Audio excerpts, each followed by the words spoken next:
During this interview, I'm desperately not going to try and geek out because I have Alexandra Tynan. And as you might tell from the subtle hints, she had something to do with Cybermen. Specifically, you... Well, say hi. Oh, hello!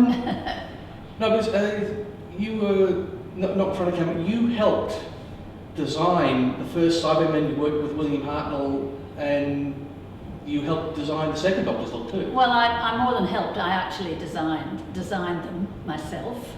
Now, so this is IMDb and Wiki, not much of a help here. No, it's okay. Obviously, I had to read the script and find out what was wanted. And I had discussions, as far as the first one was concerned, with the writer of the first series, Kip Pedler. And he explained to me what cybernetics was all about and what it meant that body parts were replaced. Today, we're all familiar with that word. But back in the 60s, of course, it was, space age technology, really. Well, it still is a little bit. I'm waiting for them to fix my pancreas. There's some things we're not there yet. Okay. But the thing is, and you guys might not have seen the original Cybermen yet, is as far as they didn't start looking like this. Originally, you had them where you could see their hands. And yes, because they still had to have elements of the human, because they had been, of course, totally human. And then they got wise to the fact that they wanted to hang around for, quite a long time, and do the thing and take over planet Earth. So they decided they would, if a body part failed, they'd just put a bit of metal in instead, and add bit by bit by bit. So that when you see them now, the very latest ones, they're completely sort of mechanical, if you like. I think they've lost a bit of charm because especially, earlier, Tomb of the Cybermen, with the voice changes. Yes. That was creepy as hell. I believe, I'm told by many people that those were the most frightening. I think maybe it's because a lot of people who saw them when they were young, when the viewers were young, and so you could be scared by something like that, and you could dive behind the sofa, But I have to say, I'm guilty of damaging the psyche of a large number of people on planet Earth. I think that's perfectly fine. But there's one thing, is while they've changed how they look a little bit here and there, now they've got cheekbones and everything. There is one question that has continually come up. Why the handlebars? I have no idea. I just did it, Oh, it was just a thing. And the handles, yes, the handles are a permanent fixture apparently. And when was it? A couple of years ago, I actually redesigned that first Cyberman, as if I was about to do it now, and I went back to the original script, the Kip Pedler script, and working on all his ideas, which in those days we couldn't have afforded to do, and most of them would have been impossible to do back in the 1960s, whereas today we could do them. So it was a case of thinking through and coming up with a design for the Cyberman bookazine, which was put out by the BBC, and I was very fortunate to be able to rethink those first Cybermen and do them as I would do them today.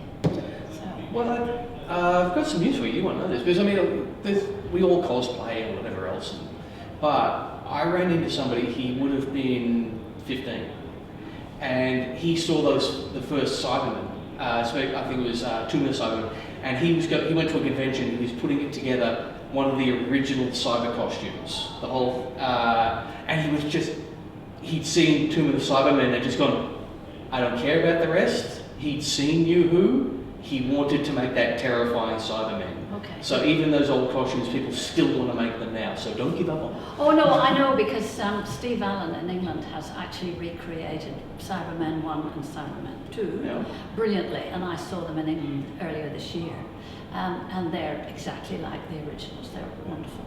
Well, there's always been a bit. What do you think of the Cybermats? I really haven't become familiar with the Cybermats. Yeah? No, not really.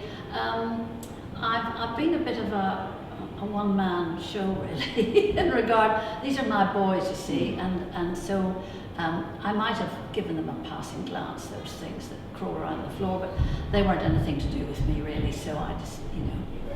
Well, I got to admit, they always struck me as a little bit very toy-like. Yes. Although the best one, for my opinion, would be the Cybermen for Tom Baker's episodes. They had that long, sinuous, snaky one. That one terrified me as a kid.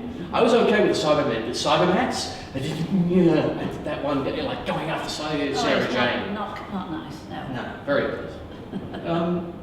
Now, I suppose the other thing is we all copied the Doctor. Yes. You helped make the second Doctor, Troughton's costume. Well, I didn't make it. We actually put it together from a whole lot of old stuff. Sydney Newman, who was head of drama at the time, wanted a look that linked a little bit with the first Doctor, as far as the clothes were concerned. And so it was a case of keeping a kind of touches of that, but he referred to Patrick as being a cosmic hobo kind of Doctor Who, and that seems to have stuck, that label. So what we did was I picked up a whole lot of costumes out of stock at the BBC, and together with Patrick and Innes Lloyd, the producer, and Sydney sticking his head in every so often, we put all that together, and it came just out of stock really. Nothing was made that I can remember. Things were repaired, some of them were a bit kind of, worn, but other than that, that was how it came out. It sounds like a lot of us cosplayers, we go down to Savers and second-hand shops, and I suppose that's our equivalent of the BBC costume. It was very much an op-shop, opportunity shop thing, Right. I suppose, in a way. There is one thing he wanted aspects of the first Doctor and the second Doctor.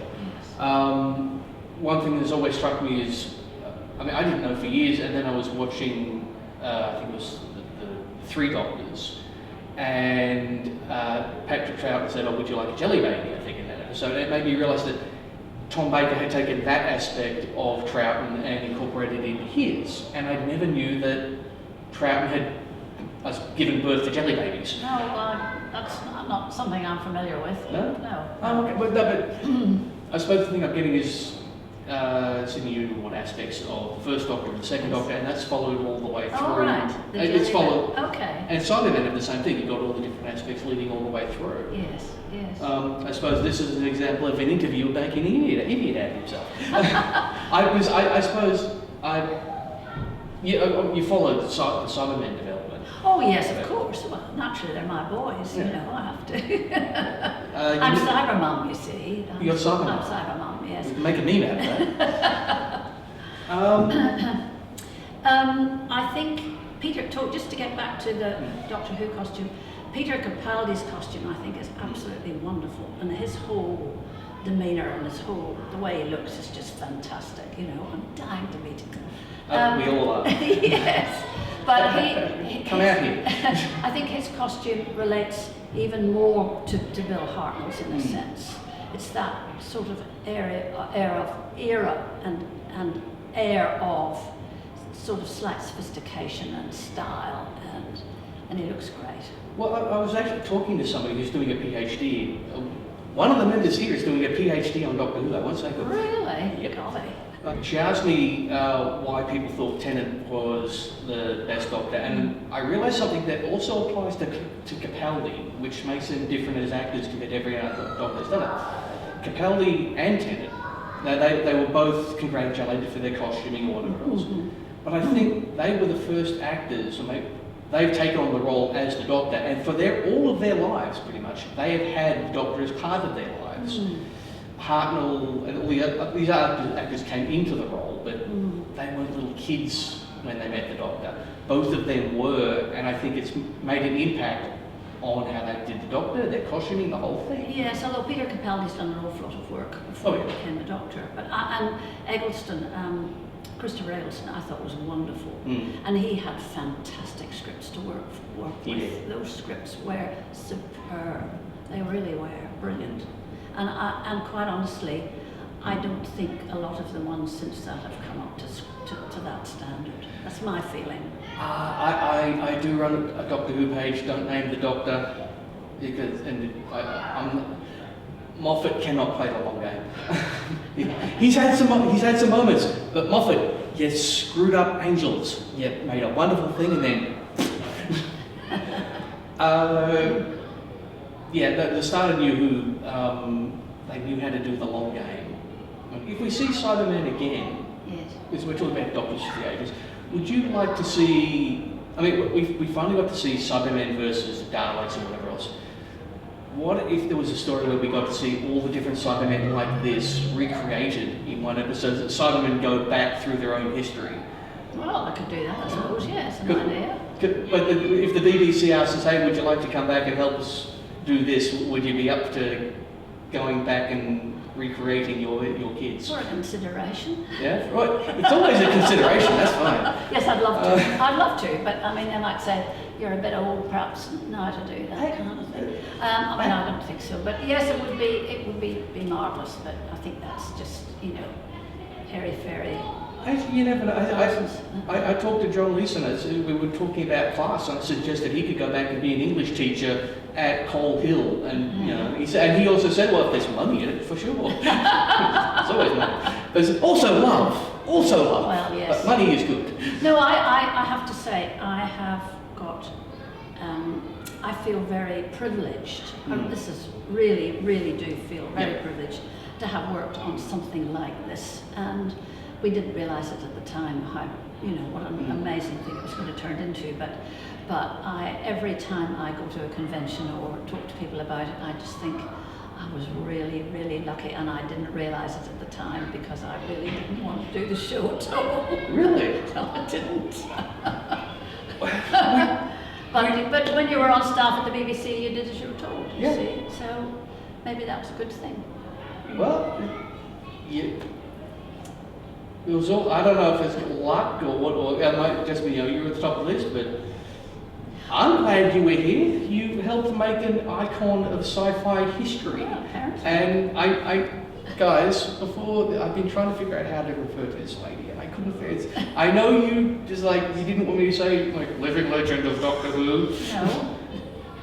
Not good. But I'm just completely blown away by the fact that I've got to meet you and talk to you and pick your brain, and I never thought I would, ever. Thank you very much. And I'm very flattered. This is where I'm starting to lose it, and so's the monitor. So with that, I think you have a Q&A to get to. Thank you so much. My pleasure. And I'm sorry if I've embarrassed you a little bit. I feel embarrassed by embarrassing you. That's quite all right, Tarquin. That's fine. If I was a Cyberman, at least I wouldn't blush. Well, you wouldn't be alive, I don't think. Probably got rid of you. Yeah. That's one of the dangers. You have to stay clear of these guys. Yes. Thank you. Pleasure. Thank you. Okay. You must come and live with us. Feelings, I do not understand that word. Come to Mondas and you have no need of emotions. You will become like us. We have freedom from disease, protection against heat and cold, true mastery.